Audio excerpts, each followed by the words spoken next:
uca ushobora kubukoresha neza kuko ufise bwa bwenge bw'Imana. Ariko uravyumva uzi urabe hariho abantu bize bakaminuza mugabo usanga ari imborero badashobora no kwigurira n'ikabutura kandi baraminuje bashitse. Je narigeze kubona umuntu gajiji ndakorora mosozi bambwiye bati n'umudoktori muri medicine yaminuje w'igitangaza ati kandi ashitse kwa muganga ariko aravura abantu ati akoza mugabo ararara mu kabara kararara rimwe bugaca akirigwayo agataha bwiye yigize ko amapipi yagize ibintu byose. Uyo stand docteur umunyabwenge umva afise ubumenyi bw'igitangaza ariko atari capable kwijera. Ariko wiyumvira yaba uyu muntu yari afise ubumenyi bungana gutya akacagira n'ubwenge bw'Imana ibyo yokora uko bingana wibaza aho yogera ingene hameze. Ubumenyi urazi jewe nagira nkubwire neza yuko ubumenyi sibwo butubeshaho aho hanze, ahubwo mu buzima bwa misi yose dukeneye ubwenge kugira ngo dushobore kubaho neza. Kandi nkuko ijambo ribivuga koko Salomo yasavye ubwenge ngo ibindi byose ngo bimuha nk'inyongera. Atubona shaka mumpe amafaranga kubera muhire barampamagaye ngira ndi Kongo ndagwaje nimwe murampaye amaheranga na gutya $500. Hama hariho uwundi muntu yaciye abwira uyo umwe muri abo bantu babiri atariko none mwegwe ngaho ntimwumva ko hari ubusuma.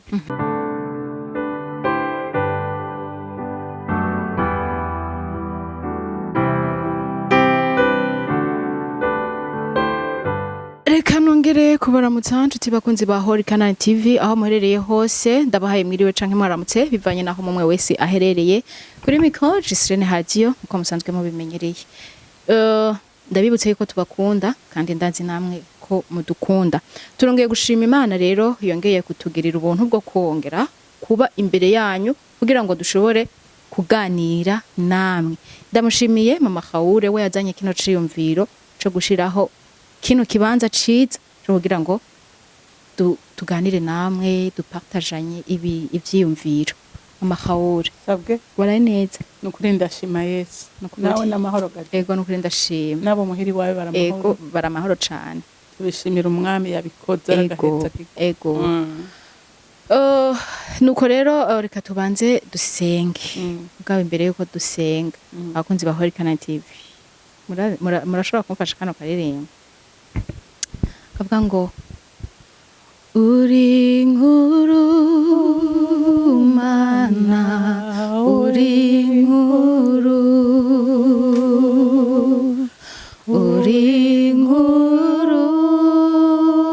Mana uri nkuru imirimo y'amaboko yawe irahebuje. Uri nkuru Mana uri nkuru. Merci mama Khaure kandi urazi kuririmba. barabambwira ngo jeyo ndiko ndaririmba basha ngo abantu bose bakwiye kugara amatwi. Oya barakubesha ariko Yesu akunda ijwi ryanje gajiji. Ariko uretse nico mbe urazi ko Yesu adakunda guhibongoza kuko Yesu akunda umutima uwahisemo. Ndakunda kuririmba vraiment. Nani kugirire neza na Yesu arabizi. Nukuri muri kino gitondo rero numvise navuga ko Imana ariyo nkuru, Imana ariyo ishoboye byose. Bisanzwe hariho ibintu nyene umwana w'umuntu usanga mengo yomenyera ariko Imana niyo nkuru n'imirimo yayo irahebuje cyane. Nuko rero reka tutangure no gusenga hama twinjire mu kiganiro cacu cuno munsi. Data twese uri mwijuru twangeye kuguha icubahiro muri kino gitondo. Twongeye kuvuga kuri Imana ishoboye, uri Imana idasanzwe, uri Imana itamenyerwa, uri umwami kandi ingoma yawe izokwamaho ibihe byose. Wamyeho kandi uzokwamaho ibihe byose. Turagushima mwami Yesu Kristo kubwo urukundo wadukunze ukadupfira ku musaraba. wemeye gutanga amaraso yawe, wemeye gutanga ubugingo bwawe kugira ngo uno munsi tubane ubusabane bwiza n'Imana yacu. Nuko watugize abana mu rugo kwa data, turemegwa. None uno munsi mwami turahari kugira ngo dushobore gushira izina ryawe hejuru mu biganiro vyacu vyose vyo kuri Holy Canaan TV. Turasengeye abadukurikirana kandi turabakunda cyane, twizera nuko natwe badukunda. Nuko mwami uhezagire amajambo yose tuza kuvugira hano, wibuke yuko ari wewe twagize uwa mbere mu mitima yacu, ndetse unaturongore mu byo tuba turiko turakora vyose. Thank you my God, hallelujah. Nuko rero reka twinjire mu kiganiro cacu cuno munsi. Nakwakiriye mama. Yego wanyakiriye cyane, wanyakiriye. Urakoze. Ikiganiro cacu cuno munsi kiravuga ngo ubwenge n'ubumenyi. Bisanzwe ubumenyi ni ikintu abantu twahaye agaciro cyane. Umwana aravuka ageze ku myaka 2 ukamutanguza kugira ni kurondera ubumenyi. Mu ishure iyo abantu bagendayo babagiye kurondera ubumenyi, umwana atangura kurondera ubumenyi a 2 ans canke biravana naho umwe wese abaherereye. Hariho nabagenda guhera ku mwaka umwe, umuntu mbese akarinda shika no kuri 45 canke bivana n'ubumenyi umuntu abashaka kugerako akirondera ubumenyi. Mbega none itandukaniro riri hagati y'ubumenyi n'ubwenge nirihe? Mu kiganiro cacu cuno munsi utora gatebe wicare ngaha aye turafise umumama w'ubwenge aguma twiyumvirira ibintu bishasha aradekuba. Amara uri Imana iguhezagire cyane kandi kwongera ubwenge bwo kugira ngo ushobore gusesura ibintu. Turaguhaye ikaze rero mu kiganiro. Gigi urakoze kunyakira kandi abakunze bo kuri Holy Canaan TV namwebwe murakoze kunyakira no kunyumviriza. Nukuri nagira ngo nsabe umuntu wese ariko aranyumva iki kiganiro acumvirize kandi aza gipartage n'abandi, kuko ni byiza cyane. Ubumenyi buragahezagirwa, ubumenyi ni bwiza cyane. Mugabo ubumenyi butari mu ubwenge nibwo bupfu bwa mbere nabonye bubaho. Ubumenyi butari mu ubwenge bw'Imana n'ubupfu. Ubwenge buva hehe? Buva ku Mana. Ubumenyi nabwo buva mu bitabo, buva mu ndome, buva mu biharuro, buva mu Cyongereza, buva mu Gifaransa n'ibindi byose ushaka kwiga. Ubumenyi niyo buva. Ariko ubwenge butuma na bwa bumenyi bugira ikimazi buva mu bwenge. Reka dusome ijambo ry'Imana. Dusome mu Migani. Migani yanditswe n'umuntu witwa Salomo. Kandi uyu Salomo ndababwire ubu bwenge afise yabuhawe n'Imana nyene kandi kuko yabusavye. Salomo umunsi ngo yagiye gutanga ibimazi, bamutoye ku umwami agenda gushikanira Imana, ashima Imana. Hanyuma ngo ahejeje arara ku gicaniro, arayeyo. Imana iraraba mutima Salomo afise, iraraba ngene yayitanga ibimazi. Urumva araraba ingene aciye araraho nyene ari umwami. Imana iravuga ati reka ngenderere uyu mwana wanje, kurara hano hari icyo agomba. Ngo n'ubwenge bw'Imana kurara ku gicaniro c'Imana. Hama ngo Imana iramugendera mu ijoro, iramubaza ati Salomo mbwira icyo ushaka ndakiguha. Kuko iri shaka, uru rukundo, uyu mwete wagize, ibintu byose wakoze nuko hari icyo ushaka. Imana ngo ikiramo, ngo Salomo acabwira Imana ati Imana ati je kintu kimwe ndagusabye, mbona nkeneye kugira ngo nze nkore neza, ndagusabye mu bwenge bwawe. Imana ati Salomo usabye ubwenge, ntusabye amafara ubutunzi, ntusabye ko no gukura kw'abansi bawe ukazotwara igihugu guwe neza ata muntu numwe agusita. Ati none usabye ubwenge ngo gukuroraniriza abana b'Imana, ugukorera neza wongejwe. Haleluya. Ati nkeneye ubwenge kugira ngo ubu burongozi umpaye nzeshobore kubikora neza, nzenziroranye, imanza ziroranye, ndoraniriza abantu Mana mu nkomezi zanje, mu bwenge bwanje ntavyo noshobora. Iri hanga riragoye gutwara, ariko ni wa mu bwenge bwawe bazonkunda kandi nzobakorera ivyiza.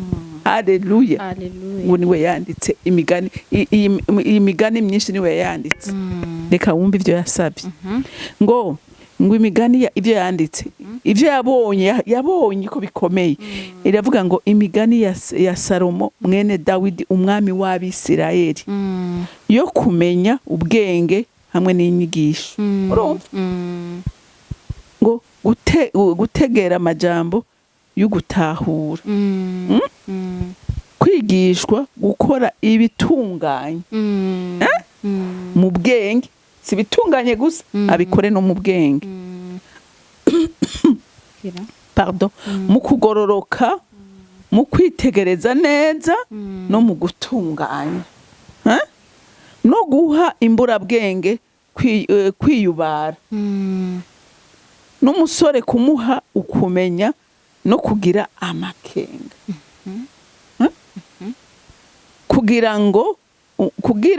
kugira ngo umunyabwenge yumvirize yunguke ubwenge kandi ngo umuntu atahura ashike kukwemera inama nziza no gutahura umugani n'ikigereranyo n'amajambo y'abanyabwenge n'ubufindo bwabwo bufinda umva irindi jambo rikomeye ngaha ku murongo w'indwi haravuga ngo kubaha uhoraho niko tanguriro ry'ubumenyi ariko ibipfu bikengera ubwenge n'inyigisho urumva uyu muntu ni Salomo Imana twumvise yahaye ngo Imana ngo yaciye imubwira ati Salomo ati kubera unsabye ubwenge unsabye ikintu gikomeye ati nanje irandaguhe n'ibintu utansabye biza gupfundikira ubwenge unsabye ati ndaguhaye ubwo bwenge ati nta muntu n'umwe mw'isi arababanje arabariho n'abazoza nta n'umwe azogira ubwenge nk'ubwawe ati kindi kigira kabiri ati ndaguhaye ubutunzi nibone uyu munsi ko tuvuga ngo hariho ngo ba Elon Musk ba Bill Gates bande batunze ba Bezos sinzi n'abandi bavuga Imana iravuga ngo ndaguhaye ubutunzi ku buryo ababanje n'abariho uyu munsi n'abazoza nta n'umwe azogira ubutunzi nk'ubwawe kubera iki kubera yakoze ku mutima w'Imana agasaba icyangombwa uyu ni Salomo yavuze ngo kumenya Imana niryo tanguriro ry'ubwenge haleluya kumenya Imana ngo niryo tanguriro ry'iki ry'ubwenge reka duserangurira ijambo sisi ngo imigani ya Salomo mwene Dawidi umwami w'Abisirayeli siko yo kumenya ubwenge hamwe n'inyigisho urumva Salomo yaramenye ubwenge n'inyigisho urumva arabijamwo arabyinjiramwo akuramo ibintu bikomeye ngo gutegera amajambo y'ugutahura urumva hariho abantu mu gukora ibintu bapfa gusumira urumva ariko we umuntu afite ubwenge arabanza akicara agaserangura ibintu agaplanifya ibyo agiye gukora akiyumvira ingene akwiye kubikora kugira ngo bigire umusaruro mwiza urumva ntapfa canke ngo abantu bamuzanira ibintu no arabanza akicara uriko uravyumva arabanza akicara hama ngo kwigishwa no gukora ibitunganye mu bwenge urumva arabanza urumva gutunganya ibintu neza mu bwenge hari abantu bironderera ivyabo gusa mugabo ntibatunganya ibintu mu bwenge ngo bavuge ngo mbega iki kintu ninagikora gutya mbega ingaruko kizogira n'igiki mbega kizombera inyungu kibera inyungu nabo ndongoye nabo njejwe urumva byose umuntu afite ubwenge bw'Imana mu gukora ikintu abanza kuraba ingaruka icyo kintu gishobora kuzana ko ari ingaruka nziza cyangwa ari ingaruka mbi siko ngo mu kugororoka urumva akavuga ati iki kintu nagikora mbega kiraza guhimbara Imana urumva aragororoka mbega iki kintu nagikora uwo tubana mbega kiraza kumunezereza mbega bo ndongoye ibi bintu ninabikora biraza kubagirira ikimazi biraza kubanezereza ariko urabyumva ikintu cyose akora gikora mu bugororotse umuntu afite ubwenge bw'Imana kuko ibyo akora ntabikora kubw'inyungu ziwe ariko abikora kubw'icubahiro c'Imana no kubw'inyungu zaba ariko arabikorera. Uri kuranyumva ngo kwitegereza neza no gutunganya. Urumva aritegereza neza agatunganya ibintu neza. Urumva ngo no guha imburabwenge kwiyubara. Urazi ko umuntu w'umunyabwenge ashobora no guhindura abantu bagahinduka abanyabwenge. Urumva no guha imburabwenge kwiyubara.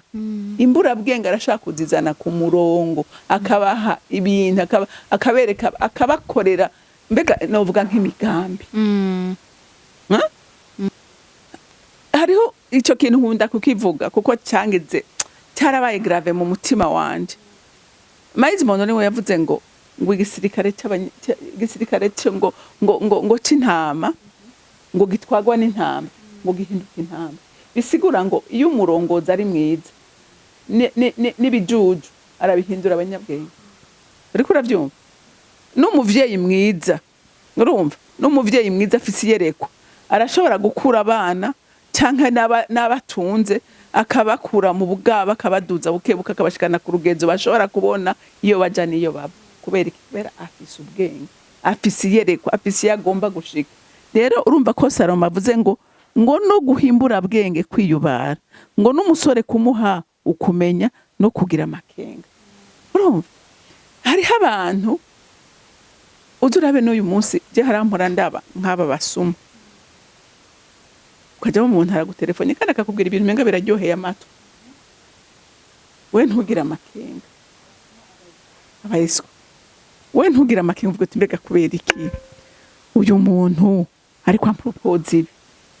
Ngira ngo akarorero hariho abantu jewe nzi higeze kuza abasuma barabahamagara barababwira yuko kandi ahamagarwa n'umuntu ngo atari ngaha mu Burundi ngo yahunze ari Kongo, amubwira ko hariho inzahabu kandi uwo muntu arabaho. Urumva burya baba abasuma ukuri barabanza bakiga bakamenya bazi ubwenge. Hama aramubwira ngo ati ni jewe naka urazi ko ndi ngaha none hari inzahabu ndungikanye abantu baraza kugutelefona hanyuma wewe ucundabira pari yanje ntibayintware ubinkurikiranire ko niwe nizeye. Hanyuma abo bantu barashika ngaha barabahamagara, bamuhamagaye aragenda aritaba aca yasosiye uwundi muntu ati reka tujane ibintu umfashe. Hanyuma baca barabiraba mugaca aramubwira turazi ati hariho umuzungu dukorana ati reka banza aza bipime neza ati murabe ko ari ivyo. Urumva uwo muzungu araje barapimye za nzahabu umuzungu arakonfirma ko ari ivyo. Baca barazipfunga neza barashirako utuntu ze tumenyetso kugira berekane ko batadoshobora kuzugurura. Hanyuma baca batangura kubagira ati twebwe nta mahera dufise y'ihoteli none muturihire mutugaburire. Abantu batangura gusohora amahera kubagaburira kubaraza. Hanyuma aheze ati kandi hariho abantu baje wa muntu agasura agatelefona atari abantu baje bavuye muri Kenya baje kuzigura. Baje kuzigura. Hanyuma rero mu nyuma baca baravuga ngo baravuga ati rumva rero atubona shaka mumpe amafaranga kubera muhira barampamagaye ngira ndi Kongo ndagwaje nimwe murampaye amahera ngana gutya $500. Hama hariho uwundi muntu yaciye abwira uyo umwe muri abo bantu babiri atariko none mwebwe ngaho ntimwumva ko ari mu busuma. Ati nta busuma mwumva nk'ubu wewe nkuntoca ndakubwira nako gajiji aho ntimwumva ko ariko arabahenda. Abo bantu baba bashoye inzahabu zingana gutyo babuze amahera yo kuriha hoteli canke bumvise ko umuntu aza kuza kugura avuye muri Kenya je n'indege aje kugura ivyo bintu hama sigi iyo dire ngo agiye muhira. Faites attention. Hanyuma wa muntu umwe arakanka ati mugaresha ibyo bintu byoshoboka. Uwundi ati nto atireka tubandanye turabe. Umwe aravamwo uwundi arasigara aca atanga ya $500. Basubiye kubarondera basanga bamaze kwigira bya bindi ntivyari ivyo garubeshe. Rero bisigura ngo umuntu afise ubwenge bw'Imana arashishoza sibyo arahavuze ngo agira amakenga jewe hariho nk'abantu barabantelefona najyari hariho ariko arambwira ngo ari mu Buhindi ngo ampe ngo ibintu by'amamarchandise ngo ndandaza mbaza ibiciro n'ibiki je nkacamvuga none nk'uwo muntu je yamenye gute uwo muntu ari mu Buhindi yamenye gute mbega uwo muntu kuri kashaka jewe urumva acarambwira ntoya je byo ntavyo nkora cyangwa ariho n'abandi bantu bamaze kwibwa benshi ugasanga umuntu arakubwiye ngo je ngo mpindura amafaranga kandi akora amafaranga akanabikora ukabibona none cha wibaza none uyo muntu yoza kubwira we ngo agukorera amahera kubera ikatoyikorera cyangwa kayakorera bigwabo iwabo ntabakeneye amafaranga ibintu ari ibintu abantu bakora mugabo ugasanga nta makenga bagira ariko uyu ufise ubwenge bw'Imana uragira amakenga nibyo kunda ko umuntu uko isi imeze ko societe tubamwe imeze ikintu c'inyungu ngo kizanira uwundi muntu mutanazi nayo urazi niyo ubonye ka business kazana amafaranga kukanyegeza abantu ngo ntibanakamenya none gute wewe ufise iyo business kuzanira amahera ukaza kuyiha abantu mutanazi nayo amakenga rero ubwenge bugira amakenga kugira ngo umunyabwenge yumvirize yunguke ubwenge kandi ngo umuntu atahura ashike kukwemera inama nziza umuntu azi ubwenge aremerera guhanurwa aremera abantu bamugira inama umuntu atagira ubwenge bw'Imana ntahanurwa ibyiwe yamara ibyo abona ko biri imbere naho biba ari ubupfu yamara byabona ari bizima ariko umuntu afise ubwenge bw'Imana arumviriza agashira ku munzani akaraba ivyo umuntu amuhanuye mbega ibi bintu birasikimaze cyangwa nta kimaze bigira mugaye imbura bwenge yumva kwivyiwe imisose abari byo biprime urumva no gutahura umugani n'ikigereranyo n'amajambo y'abanyabwenge n'ubufindo bwabwo bufinda urumva ega nuvugira mu migani yuzu ubwenge urumva icavuze n'amasinya arakubwira yuzu ubwenge ukamenya kubona ijisho rikuraba nabi rikuraba neza ukuririye akara urumva umunyabwenge amenya no kwinterpreta n'amasinya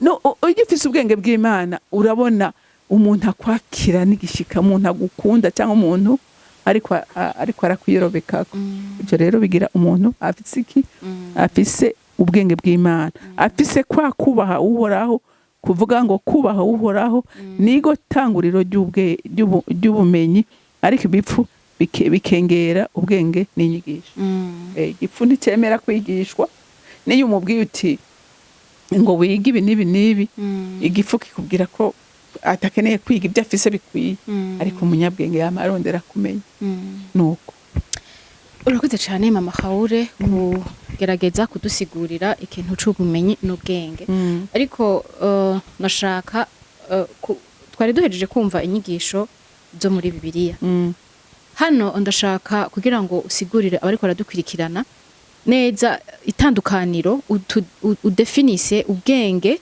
udefinise n'ubumenyi kugira ngo abariko radukurikirana batahure neza udefinise ubwenge ndetse udefinise n'ubumenyi uhejeje kutubwira ku c'ubwenge mbega ubumenyi nabwo niki kugira ngo abantu bamenye gutandukanya ivyo bintu ubumenyi ni ivy'abantu biga mu mashuri twiga mu bitabo twigishwa nibwo bumenyi rero aho ubwenge buza gukorera bukavangana n'ubumenyi bikaba ibintu byiza nuko ubumenyi ufise wahawe ushobora kubukoresha neza kuko ufise bwa bwenge bw'Imana ariko uravyumva uzurabe hariho abantu bize bakaminuza mugabo usanga ari imborero badashobora no kwigurira n'ikabutura kandi baraminuje bashitse je narigeze kubona umuntu gajiji ndakorora amosozi bambwiye bati n'umudoktori muri medicine yaminuje w'igitangaza ati kandi ashitse kwa muganga ariko aravura abantu ati akoza mugabo ararara mu kabara karararanywa bugaca akirigwayo bagataha bwiye yigize ko amapipi yagize ibintu byose uyo stand docteur umunyabwenge umva afise ubumenyi bw'igitangaza ariko atari capable kwijera ariko wiyumvira yaba uyu muntu yari afise ubumenyi bungana gutya akacagira n'ubwenge bw'Imana ibyo yokora uko bingana wibaza aho yogera ingene hameze ubumenyi urazi jewe nagira nkubwire hako mpura n'umuntu afise ubumenyi atagira ubwenge nohora n'umuntu afise ubwenge muga atagira ubumenyi kuko umuntu atagira ubumenyi arashaka kudevelopa muri we ingabire afise ikamubera ikimazi kandi kabera n'akimazi abiwe ndetse na societe kwera afise ubwenge n'ingabire Imana kuko twese abimana yaremye turafise ingabire twahawe n'Imana kandi iyo ngabire igihe uri kurayikoresha neza ikubera ikimazi ikabera n'ikimazi n'abandi ariko igihe ufise ubumenyi burimwo ubwo bugaba bumeze gutyo ahubwo hakubera ikimazi abandi bubabera n'igitsitaza urumva rero ubumenyi ni bwiza mugabo igihe bumurikiwe igihe butamurikiwe n'ubwenge bw'Imana nibara kuko abantu benshi b'abanyabwenge bw'ubumenyi bafise ubumenyi kenshi ari naho bapinga Imana bakavuga ko Imana itabaho bakabanya ko mengo ibintu bafise ni sera nature yabibahaye ni ibintu bishika nta gaciro baha Imana kandi twabonye ngaha mu ijambo ry'Imana ko kubaha uruhoraho ari ryo tanguriro ry'ubwenge no gutahura rero igihe ufise ubwenge bw'Imana ufise ubumenyi utafise ubwenge bw'Imana kenshi birakubera intambamye ugasanga umuntu n'urugo ruramunanira kubaka kandi ari ikimeneke ariko umunyabwenge akagubaka neza ko yubakira ku Mana ikamwereka inzira yo gucamo nuko urakoze cyane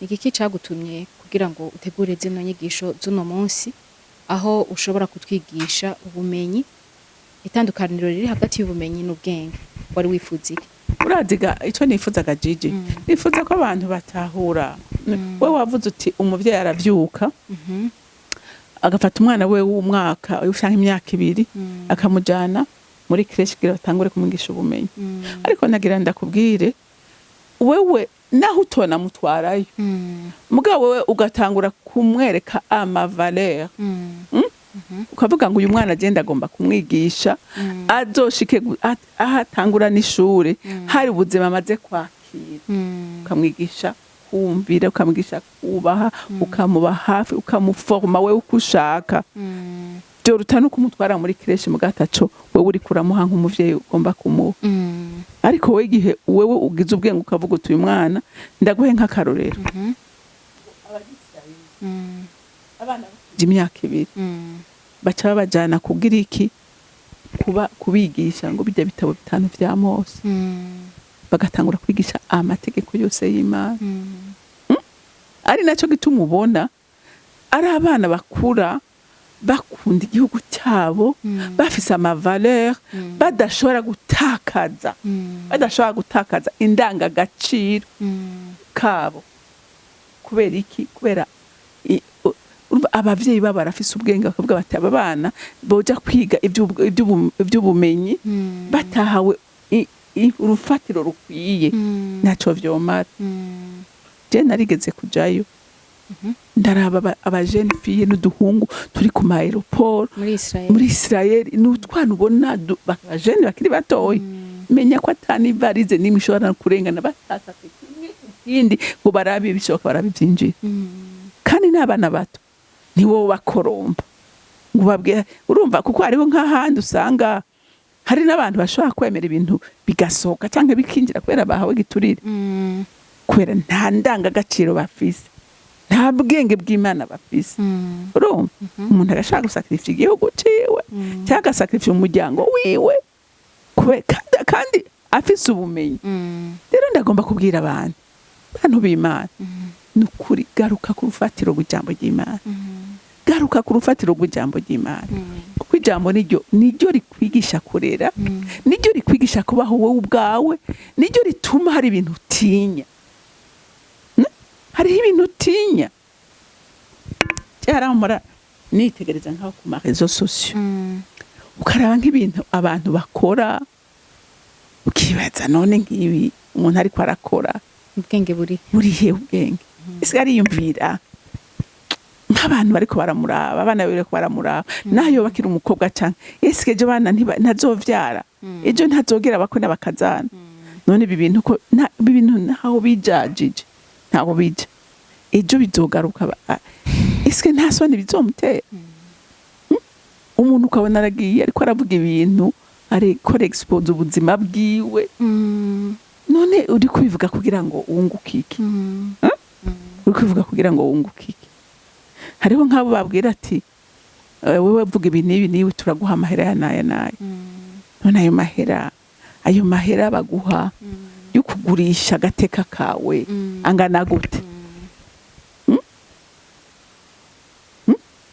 angana gute ni ukubura ubwenge kuko umuntu w'amakenga umuntu wazi gushishoza rero gati mbega ibintu ninaja kubivuga mbega ingaruka bizongereko bingireko niyihe mbega ingaruka bizogera ku bana banje niyihe cyangwa ugasanga umuntu ariyandagaza ahantu hose akora ibintu biteye isoni eske uribaza yuko ivyo bintu nta kintu wumva bigukurako ntibikudiminiwa wumva biguha agateka ariko umuntu afise ubwenge aravuga ati no iki kintu ndagikoze kirashobora kungirira ingaruka izina ryanje rirashobora kononekara bwari wundi akubwira ngo mwaje manfu titanfu kuzima bwa cyangwa ugasanga abandi barakora ibintu kibaza none ibyo uri kurabikora biriko bikungurike abandi bakirundaniriza ko bakiba none ivyo bintu umunyabwenge aravuga ngo ubutunzi bwiza nubwo nsabikanya n'abandi bukabera umugisha abandi mugabe ibyo wakiriyewe wenyene bimarike kushobora no gufutana biriye ariko umuntu azi ubwenge avuga ngo reka ahubwo ndantabiriza ibyo mfise kugira ngo bifashe n'abandi donc rero ubwenge burakenewe ubwenge bukwigisha kubaho bukwigisha kubana n'abantu bukwigisha kujera bukwigisha inyifato bukwigisha tu detaye yose y'ubuzima bw'umuntu ugishwa ubwenge mana ndasenze ngo n'utabugira abusabe ku jambo ry'Imana betwemerera utagira ubwenge abusabe ego mama Haure reka ndagushimire kuri ico cigwa waduteguriye kugira ngo twigishe ubwenge n'ubumenyi nibutse abariko baradukurikirana yuko turi mu kiganiro Akagohe iyo turiko turabwira ngo Akagohe ni inyigisho zose zishobora kukuvunira akagohe mu bumenyi kanaka ego uno musi rero nkuko mama Haure yari yaduteguriye icigwa c'ubumenyi canke ubwenge ngerageje kumwunganira novuga ngo ubumenyi nubwo dukura mu ishure ubumenyi nubwo duhabwa n'ubwenge bwo muri nosi ariko tutibagiye yuko ijambo ry'Imana rivuga ngo ubwenge bw'isi Imana yabuhinduye ubupfu mu yandi majambo ubwenge harimwo ibinyoma mu bumenyi harimwo ibinyoma byinshi kuko ubumenyi barakwigisha ko ikintu kimeze uku bakakwigisha yuko umukobwa n'umukobwa bashobora kugira mariage bakakwigisha yuko umugabo n'umugabo bashobora kubana kandi atana kimwe ubwo n'ubumenyi kandi iyo vyize ukabimenya urumva urabibamo ariko ubwenge nubwo gushishoza ukavuga uti mbega ijambo ry'Imana kuri kino kintu rivuga iki ni kenshi dukunze kubona abantu bize abantu bashitse kure mu by'ubumenyi bwa hano mw'isi ari abantu basa naho umengo ahubwo ubaravye kubigaragara ari abantu umengo nta bwenge bagira kuko yabivuze mama Haure irevre umuntu arashobora kwiga akiga akaminuza ingene basambura umutwe w'umuntu n'ukuntu basura kuwufatikanya ico kintu ni kintu kiba warahaye umwanya wawe kugira ngo ushobore kumenya ariko ugiye kuraba ugasanga mu buzima bwa misi yose n'umuntu akora ibinyuranye n'uko ameze ibinyuranye n'ico yitwa nk'umudokteur agashobora kuba umudokteur akubuza itabi akakubwira na reconveni ziri mu kunywa itabi ariko ugasanga afise nk'ipake nka zine muri biho ivyo biragaragara neza yuko ubumenyi sibwo butubeshaho aho hanze ahubwo mu buzima bwa misi yose dukeneye ubwenge kugira ngo dushobore kubaho neza kandi nk'uko ijambo ribivuga koko Salomo yasavye ubwenge ngo ibindi byose ngo bimuha nk'inyongera ku bakunzi ba Holy TV muko muradukurikirana turabifurije kugira ubwenge irefwe n'ubumenyi burakenewe muri nosi ariko ubwenge nico kintu ca mbere turabifurije kugira ubwenge mu byo mukora mu byo mwiyumvira ko musenga aho mugendera mugira ubwenge bw'Imana ya iyo usenga uvuga uti Mana ndasabye ubwenge nka umwe Salomo yasaba kandi ubwo bwenge bw'Ubumana iyo budukoreye ibintu bigenda neza cyane ubumenyi buraguha imodoka ariko ubwenge nabwo bukagufasha kuyitunga kuko ubumenyi burashobora kuguha imodoka ukayironka kuko amahera menshi uhembwa bivanye n'amashure wize mugabo kubera ko akaboregwe n'ibindi n'ibiyayuramo ukayiraza mu mufurege n'amagara yawe akagira cyangwa ikagusambura kubera serikeye mugabo ubwenge nibwo numva yagonze abantu ngo yaborewe yagonze abantu 12 warayumvise accident naranayibonye ahubwo warayibonye yaborewe urumva nibibazo ariko nukuri mu Mana hariyo byose mu Mana hari ubwenge budushoboza kubaho neza mbega uraza ubwenge gajiji ubwenge burakwigisha ingene ufungura kuri ubwenge urabona nk'umuntu babwira Gigi ati heba kunywa inzoga kuko urwaye igitigo akaca azinywa yinyegeje none uriko winyegezana ko amagara yawe ariyo yonone bakakubwira bati reka kugenda amajoro uye hari hameze nabi ariko ukabona ntacyo bikubwira ugahura n'ababana donc umunyabwenge ariga aratahura ariga gukora ibiroranye mu gihe cyacu akavuga ati gutaha ijoro n'amakosa kuryamira amasaha akwiye itiro utariryamye rikwiye harimo ingaruka kunywa inzoga nyinshi bimeze gutya kurya cyane bimeze gutya donc ibintu byose ubwenge bugutoza kubaho neza iby'ubumenyi budashobora ubumenyi nkuko wari ubivuze ati ubumenyi buraguha kugura ibintu mugabo ntibuguha kubikoresha neza ubwenge nibwo butuma utunga neza ibintu ubumenyi bwaguhaye numva ari byo novuga ngira ngo abantu bumvise nuko reka duse n'abasozera ikiganiro cacu nongera kwibutsa abakunzi bacu